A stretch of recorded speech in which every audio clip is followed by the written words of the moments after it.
But I'd like to ask Evelyn to talk about what comes next, because as much as we know now about the presentation of COVID, and as promising or as exciting as the vaccines on the horizon are, yet we face what's called a dark winter, a very dark winter. Head of the CDC mentioned that in the United States and in other countries. And the NEJM Catalyst audience in particular, they're on the front lines of this coming difficult period.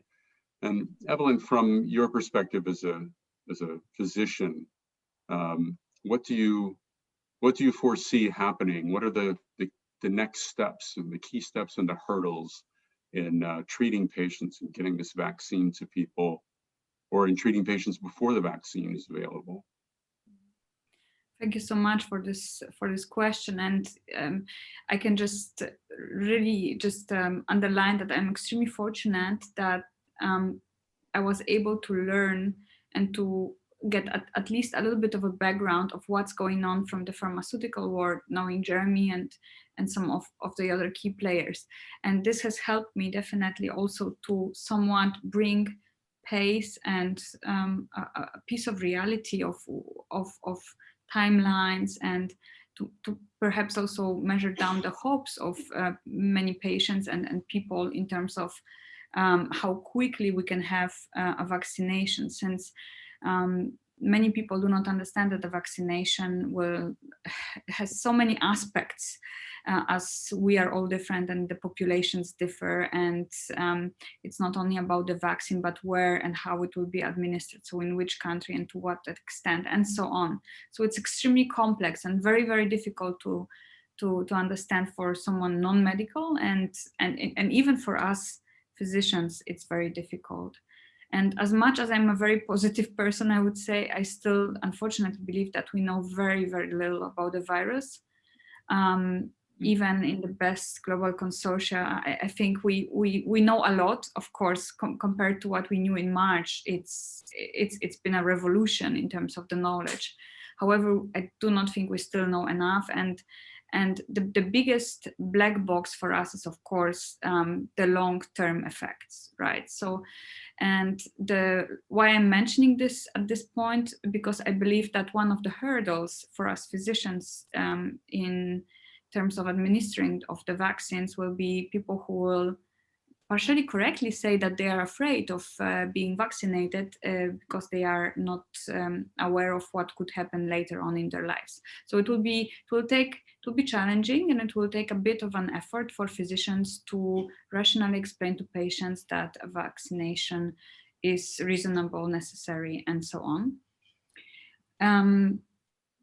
Another 2 points, which are also my passion in research and where I really see a viable clinical problems perhaps, is that first of all, we have seen historically in terms of vaccine developments that the data disaggregation is not always given, especially when it comes to sex and gender or just biological sex. So for example, in influenza vaccine, we have learned only later on that half of the dose of the vaccine is as much effective for women as it is for men. And so we would actually overdose women, or looking from the economical or manufacturing point of the table, we would need to manufacture less for women. So I truly hope, as we do not really get to see the data transparently yet, that I hope that those data will be disaggregated and we can really adjust the dosage to those who need it in a specific manner. And the second thing is, we know, I think now very well, that COVID is a disease that is affecting the most vulnerable, and the most vulnerable ones are the elderly and comorbid patients. So biologically aged people, not necessarily chronologically, but biologically aged people. And because of their immunosenescence, so because of their aging of their immune system, they might not benefit as much from the vaccine as a healthy volunteer that was a part of a clinical trial. Mm. So while we are developing the vaccines, I think we should also put a light on those who are working on other solutions, also partially AI-based, that will help to mount the response to the vaccine in people who might not be as prone as healthy volunteers.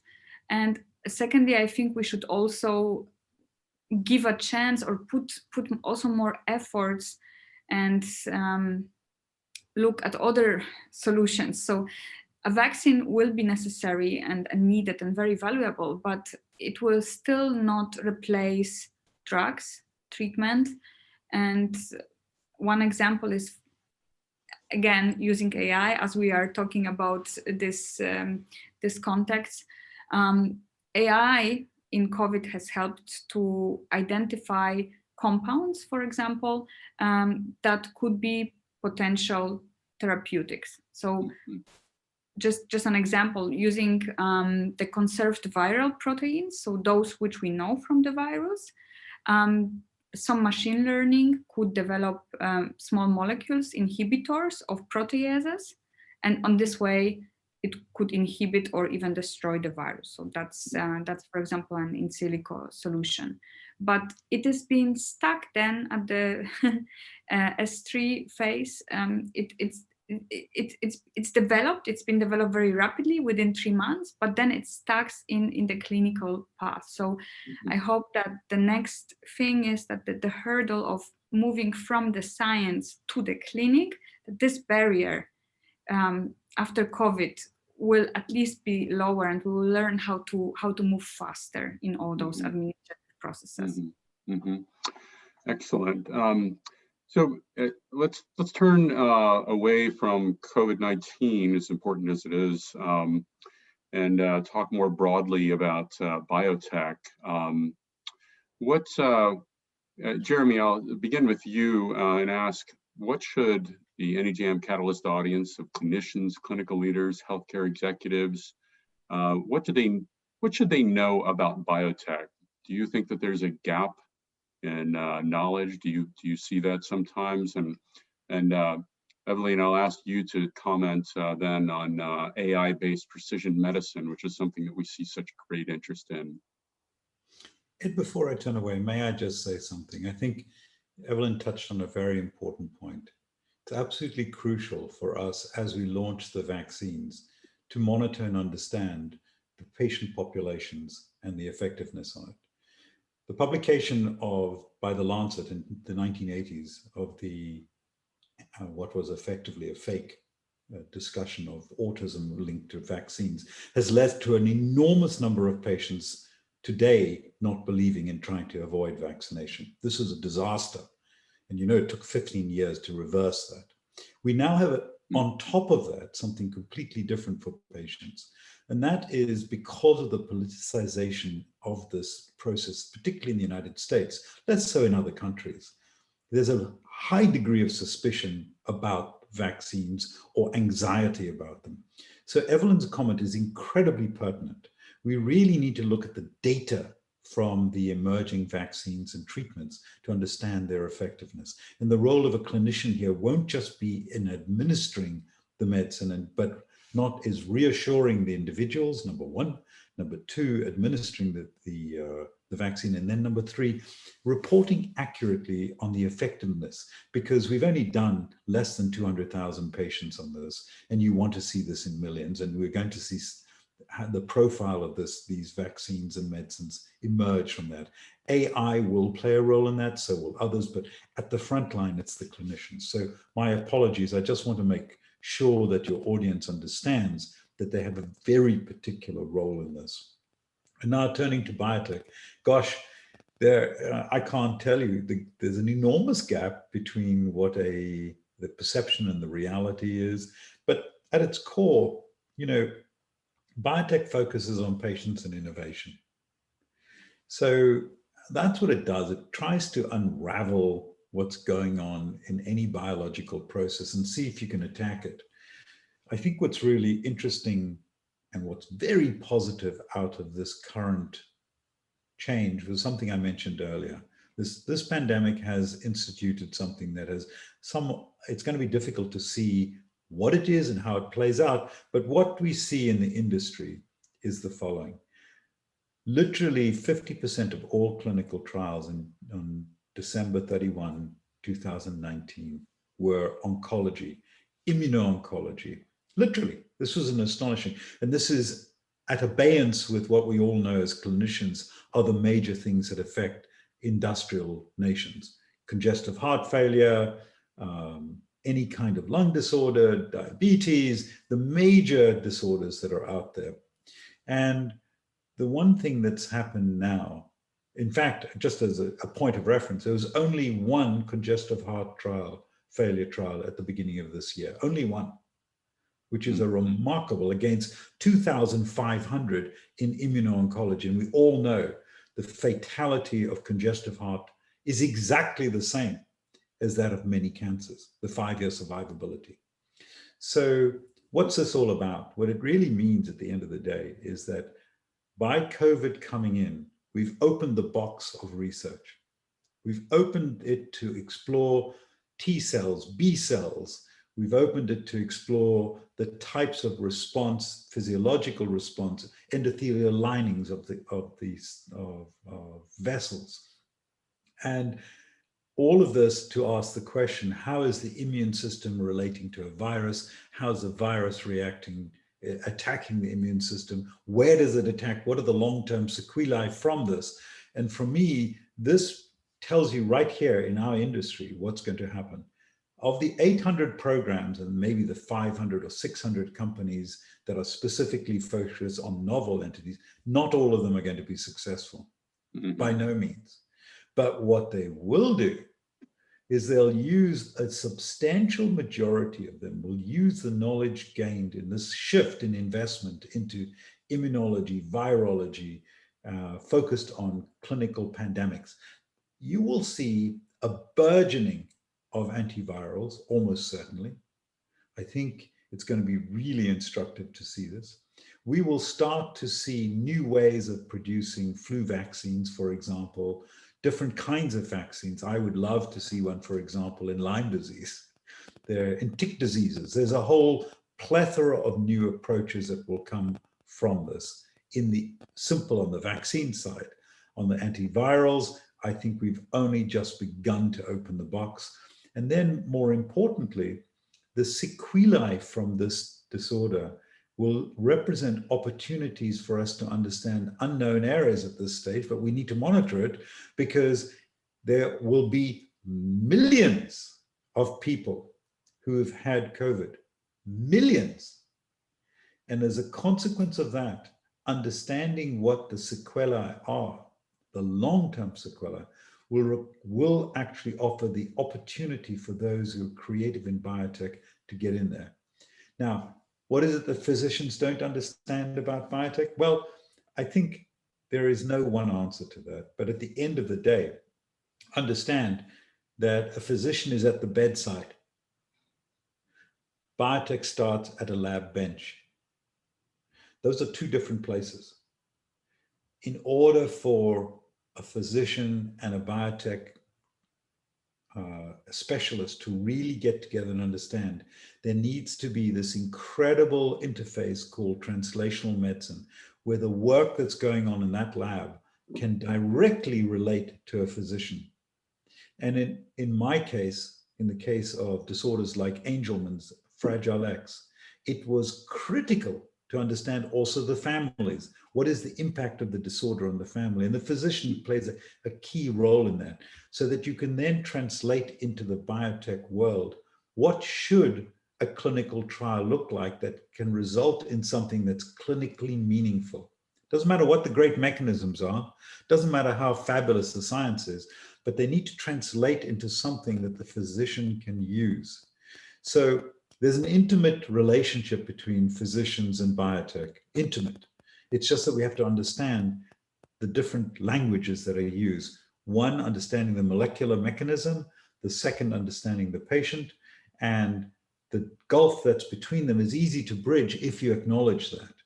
So I think there's a tremendous difference between experience and understanding, but there's a lot to be, it's an incredibly fruitful, powerful interface, translational medicine. Excellent, thank you. So Evelyn, at NEJM Catalyst, we see a lot of interest in precision medicine and AI, but we also see a lot of disappointment. People feel that the promise has not been fulfilled yet. Can you talk about where you see this emerging field going? Thank you so much for this question. And I would really like to say that I couldn't agree more with Jeremy on all the points, but I would like to bring the two that I would like to develop my answer on. Number one is the data, and number two is the communication. So while there is a gap between biotech world and clinical world, the same gap we see between AI and clinic. And we really need to bridge this as soon as possible. I would even say for some of us clinicians, it's already too late. There is so much to learn in order to catch up on what precision medicine was all about. And I'm saying was because I believe that precision medicine is actually now becoming more and more a medicine of the past.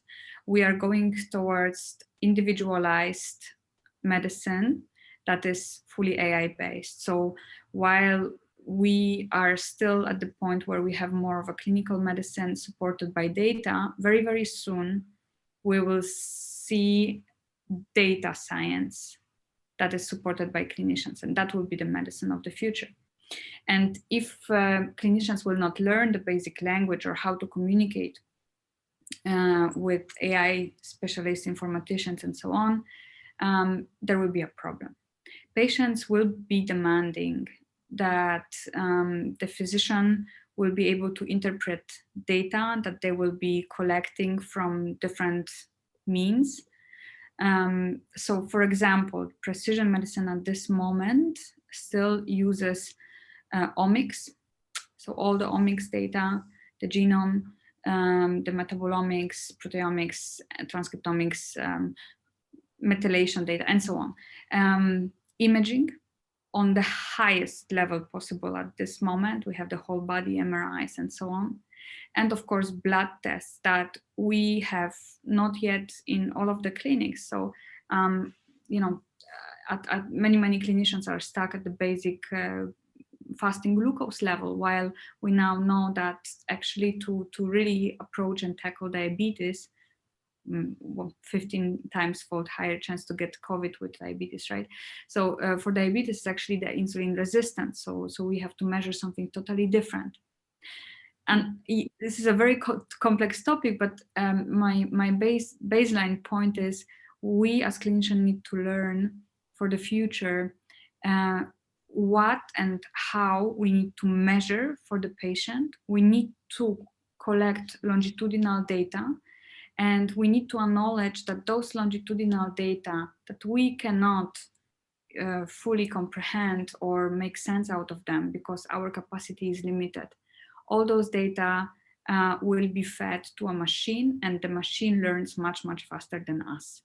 And it will be too late for us if we don't learn how to use this machine in order to help our patients. I see extreme potential in various developments at this very moment already in the AI that are unfortunately still not very popular in the clinic. So again, this gap, what is going on at the AI development level and what is being translated is huge. The translational medicine part is lacking, but right now already we have devices and algorithms such as deep aging clocks or algorithms calculating based on a full body MRI the aneurysm risks for the next 2, 3, 5 years.